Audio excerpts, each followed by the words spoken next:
Magandang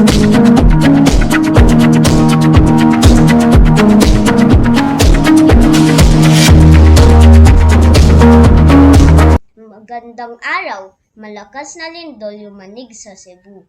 Kamakailan, isang malakas na lindol na may lakas na 6.2 magnitude ang yumanig sa Cebu.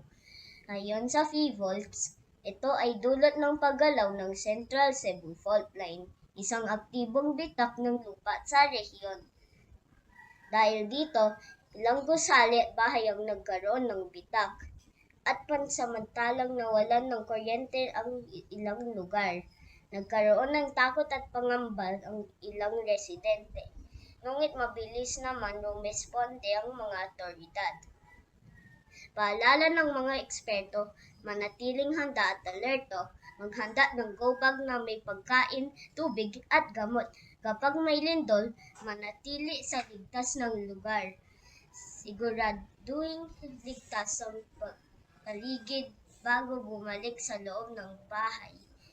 At yan ang balita nagkalap sa oras na ito. Ako si Jael Martinez, nag-uulat para sa Balitang Pangkapaligiran.